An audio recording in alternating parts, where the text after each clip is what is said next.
2월 21일 금요일 광야의 묵상입니다. 오늘 우리에게 주시는 하나님의 말씀은 누가복음 5장 27절로 39절입니다. 그 후에 예수께서 나가사 레위라 하는 세리가 세관에 앉아있는 것을 보시고 나를 따르라 하시니 그가 모든 것을 버리고 일어나 따르니라. 레위가 예수를 위하여 자기 집에서 큰 잔치를 하니 세리와 다른 사람이 많이 함께 앉아있는지라. 바리새인과 그들의 서기관들이 그 제자들을 비방하여 이르되 너희는 어찌하여 세리와 죄인과 함께 먹고 마시느냐?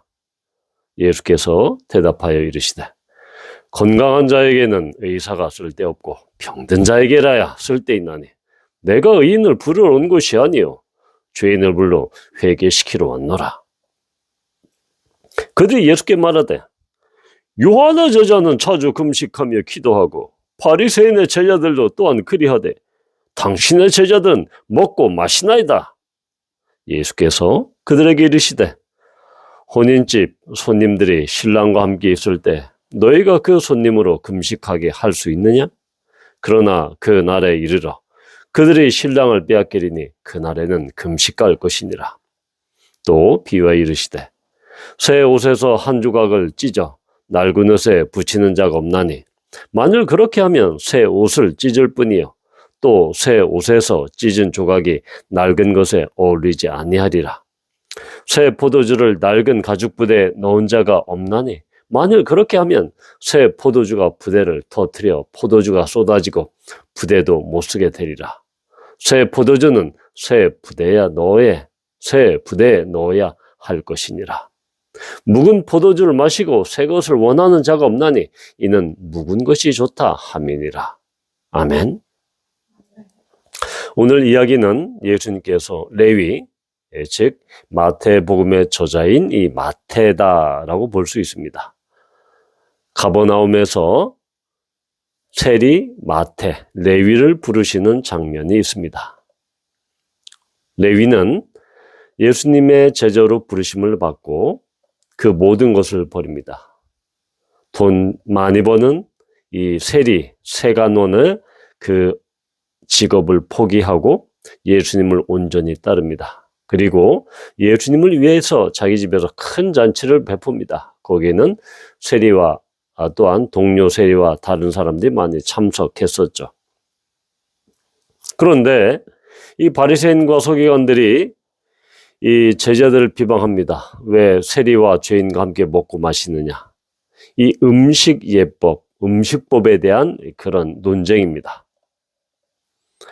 그러면서 예수님께서는 또한 이 금식에 대한 또는 그들이 금식법에 대한 것도 트집을 잡습니다. 그래서 이 세 가지의 이야기들이 오늘 이 본문에 포함되어 있습니다. 자, 우리는 이 38절에 나와 있는 새 포도주는 새 부대에 넣어야 할 것이니라. 그래서 우리는 이 새 포도주, 새 가죽 부대, 이것은 무조건 좋은 것이야 라고 그러한 선입견을 갖고 이 본문을 대합니다. 그러나 그러한 해석이 과연 적합할 것일까요? 39절에 보면 예수님은 묵은 포도주를 마시고 새 것을 원하는 자가 없다. 이는 묵은 것이 좋다 함이니라. 이 당시에 이 포도주를 만드는 이 작업 방법, 도구들, 그것은 상당히 원시적이었죠. 그렇게 기술이 좋지 않았습니다. 포도주를 따서 이 포도즙 틀에 놓고 사람들이 거기서 이 발로 이렇게 밟음으로써 그 포도즙이 흘러나오게 됐죠. 상당히 원시적인 방법으로 그렇게 포도주를 만들었습니다. 그래서 그 해에 난 이 새 포도주, 햇 포도주는 아직까지 발효가 되지 않았기 때문에 거기에는 포도 껍질도 있고 씨도 있고 그래서 상당히 맛이 떫고 시었습니다. 그래서 예수님께서도 묵은 포도주, 이 발효되고 숙성된 포도주를 마시고 이 햇 포도주, 새 포도주가 좋다고 그렇게 마신 사람 없다라고 말씀을 하고 있는 것이죠. 그래서 이 이야기에서 새 포도주가 월등히 좋아, 새 가죽 부대가 월등히 좋아 라는 그러한 이 선호도, 무엇이 좋냐 나쁘냐의 차이를 이야기하고 있지는 않습니다. 바로 이 5장에서 계속해서 누가가 소위 말해서 이 빌드업하고 있는, 계속해서 하나하나 쌓아올린 논리 구조는 무엇이냐, 그 결론이 바로 이 38절이죠. 새 포도주는 새 부대에 넣어야 할 것이니라. 그래서 지금 이 예수님께서는 이 새 포도주, 즉 예수님께서 가져오신 하나님의 나라, 주 예수의 복음, 하나님 나라의 복음이 현재 성전 유대교, 그들의 신앙이 화석화되고 믿음이 경전화되고 또한 굳어버린 그 성전 유대교의 체제로서는 예수님께서 가져오신 하나님 나라의 이 복음을 담지 못한다라는 것입니다. 새 포도주냐 묵은 포도주냐 그것을 의미하는 것이 아니라 지금의 성전 유대교에 대한 그런 해체를 지금 선언하고 계십니다. 왜 그렇습니까? 5장에서 나오고 있는 나병 환자, 즉 정결예법에서 그 부정하고 가까이 가지 못하고 격리되어야 할 그 나병 환자를 예수 그리스도의 정결함으로 그 사람을 오히려 정결하게 해주십니다. 깨끗하게 해주십니다. 또한 중풍병자도 이에서 보이는 것처럼 예수님은 죄사함을 할 수 있는 그러한 하나님이시다 라는 것이죠. 이런 병자를 고치는 문제, 죄사함의 문제, 또한 오늘 이 당시 죄인, 이 사기꾼으로 보는 이 세리, 이 세관원을 그의 제자로 부르시는 장면에서 당시에 어떤 랍비나 어떠한 그 율법학자나 바리새인들도 할 수 없는 그러한 죄인들을 예수님의 제자로 부르시는 그것이 지금 하나님 나라의 복음, 그리고 예수님이 가져온 하나님 나라가 포괄하는 그러한 이 기존의 유대교를 뛰어넘는 그런 부분이다라는 것이죠. 당시 이 비둘기 경주업자, 또한 목동들, 일단 이런 사람들은 사실은 이 사기꾼의 형태로 사기꾼이라고 불렸죠. 세리도 그 범주에 포함되어 있습니다. 사기꾼, 이런 죄인의 범주에 드는 사람을, 이 세관원을 예수님은 그의 제자로 부르시는 파격을 선보이십니다. 당시 유대교의 체계 안에서, 유대인들의 사고방식에서 이것은 있을 수 없는 일이죠. 또한 이 세리와 죄인들과 식사는, 죄인들과 부정탄다, 그들은 정결하지 못하기 때문에 그들을 상종하지 않았고 그들과 식사하지 않았습니다. 기존의 음식예법, 정결예법을 완전히 뒤엎는 그러한 식사죠. 또한 금식도 마찬가지입니다. 유대인들은 1년에 이 대속죄일에 금식했고, 또한 이 바리새인들은 일주일에 2번 금식했습니다. 즉 월요일과 목요일에 금식했죠. 금식하는 이유는 이스라엘 백성들이 하나님과의 언약을 어겼고, 그래서 그에 대한 속죄와 회개의 의미로 그들은 일주일에 2번 금식하면서 그것도 우리는 이렇게 금식한다? 라고 사람들 앞에 자랑하고 떠벌렸습니다. 자, 이러한 성전 유대교의 체제에서 하나님의 나라 복음은 그것을 온전히 성전 유대교가 받을 수 없는 것입니다. 새 포도주는 새 부대에 넣어야 된다라는 것은, 새 포도주는 발효를 시작합니다. 엄청나게 팽창력이 크죠. 그래서 새 포도주를 헌 가죽부대, 낡은 가죽부대에 담으면 이 낡은 가죽부대는 탄력을 잃기 때문에 금방 찢어집니다. 그러니까 새 포도주가 쏟아져서 버리게 되죠.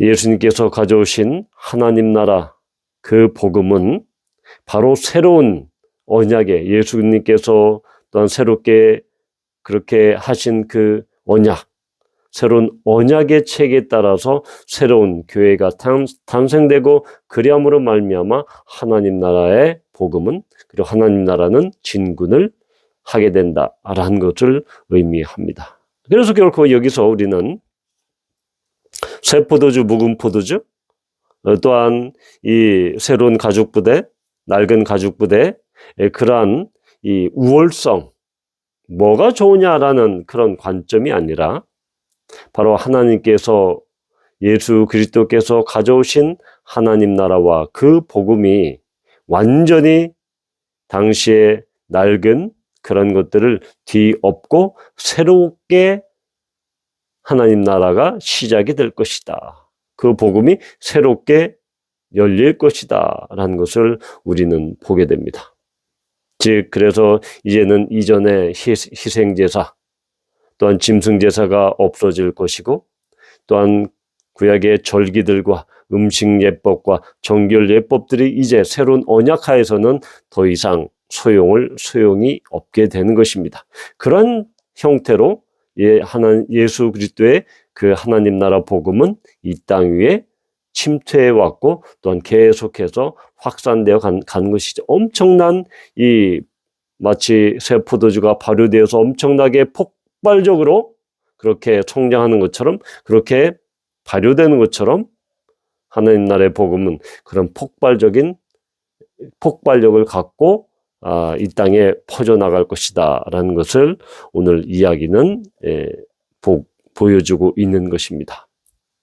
바로 이렇게 오래되고 낡은 화석화되고 또한 이 맹목적으로 변한 그러한 성전 유대교회 그러한 신앙생활은 바로 이 새로운 하나님 나라의 복음 그리고 그 복음을 기반으로 생기게 되는 그런 공동체, 그런 교회 공동체의 그 신앙생활을 통해서 또한 그렇게 그 복음이 부풀어 오르고 발효되고 숙성됨으로써 이 성전 유대교는 그것을 견딜 수 없게 될 것이다.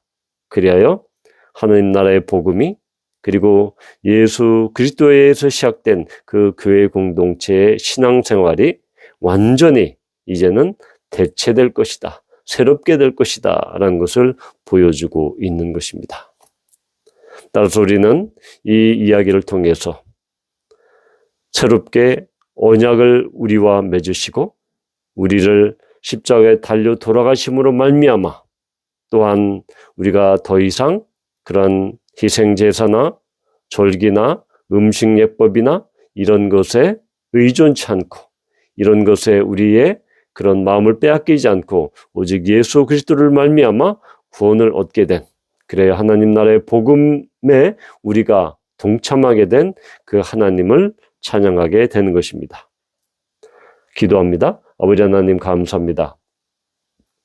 예수 그리스도가 이 땅에 가져오신 하나님 나라의 그 복음은 당시의 성전 유대교의 그 낡고 또한 이미 화석화된 죽어있는 그 체계를 완전히 뒤엎는 전복적인 방식으로 그 땅에 들어왔고 새롭게 시작이 되었습니다. 하나님 나라 복음이 이때까지 우리의 삶을 또한 우리를 구원케 하셨고 또한 우리의 삶이 우리의 신앙생활이 또한 그 안에서 예수님 안에서 주님의 복음 안에서 온전히 새로워지고 완전한 구원을 얻었음을 감사합니다. 예수님의 이름으로 기도합니다. 아멘.